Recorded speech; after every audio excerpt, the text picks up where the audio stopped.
Hey everyone, I'm Matt Gera, and this is Around the Hood with KSL Cars.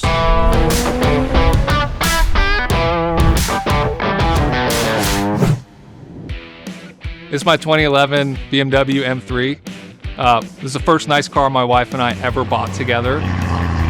Some things that make this car really, really special is it's the last naturally aspirated M3 ever made. It's a V8, revs really high, no sunroof, and then it's called a single hump. So basically what that means is it's got no computer or navigation in the dash. I knew I wanted one with no sunroof. I knew I wanted one with no navigation. I knew I wanted one with what they call like the speed cloth seats. So without getting too technical, it's really hard to find that combination as parts. It actually popped up for sale down in Salt Lake and I left work right away. And I went and bought it on the spot. These cars are phenomenal driver's cars from the factory. So I didn't want to touch too many things. I did, you'll see this theme on cars in my garage. Suspension, wheels right away. Feel like it's like getting a nice pair of shoes. And then I did air intake so you can really hear the motor, especially when it gets up in the rev range. And that's it. Really, I just enjoyed driving it. This is my 2021 BMW M3. A couple things that make this car really special is it's a manual, which is really rare for any of the new cars, especially these new M3s. So some unique specs on this car that make it really special to me is it's got a carbon roof. So the whole roof, it's not painted, it's just raw carbon fiber with some clear coat over it. It's got the orange leather interior with carbon back bucket seats. When the sun hits them, they're glossy, they shine. It's just, I totally nerd out. That's why I have no window tint on this car. Other than that, it's bone stock. So these cars are just under 500 horsepower and enough to get around town, merge on the highway and have a little fun without getting too much trouble. And it's just a riot to drive. It's a driver's car, in my opinion. You can feel everything, everything's tight. That's about it. So this is my 1997 Nissan 240SX, and so they only had this front end for 2 years. So in 1997 and 1998, they call it a kooky front end, hence the plate. A couple things that are special about that, it's got glass headlights, so they'll never fade like a lot of the plastic ones. It looks a little aggressive as well. And then they had different tail lights on these cars too. Another thing that makes this car special is it's got no sunroof. So on a lot of these 240s, they have a sunroof, and for someone my height, I actually can't fit.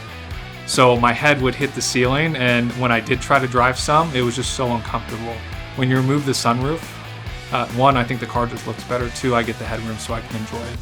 A couple things I've done to this car, painted it. So that was like when I was 17, I worked 3 different jobs to save up enough money to get this thing painted because it was different colors and a lot of suspension work on this car. So all the arms I've replaced. It's got brand new coilovers, so hence is how I'm able to lower it. And then it's got TE37s with what they call like a meaty fitment. So basically you try to put as much tire in the fender as you can. Other than that, this car is stock, so it's really slow and I just love driving it. It's a lot like a Honda Civic. It's really reliable, it's 4 cylinders. Love this car, I think I'll keep it forever until I give it to someone in my family.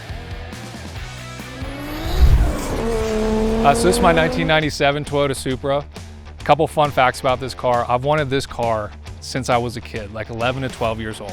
It was the first savings account my dad ever opened up for me, was labeled Supra, exactly like this one. Things that make this car unique is most of the Supras came with target tops. This is what they call a hard top. So in 1997, this is one of 9 in black. And then as well, it's got CCW wheels, which are my favorite wheel ever. Exactly how I envisioned it on my vision board as a kid. And then the motor's been built by David Stevens at 2JZ Motorsports in Sandy and puts around like probably 1,000 to the wheel.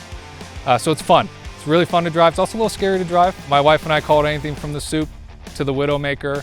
And then you'll see the back's raised up. I usually like my cars really low. I initially had it slammed, but then every time I would give it gas, it just smoked the tire, which looked pretty cool, but it also made the tire look a little weird, so I raised it up.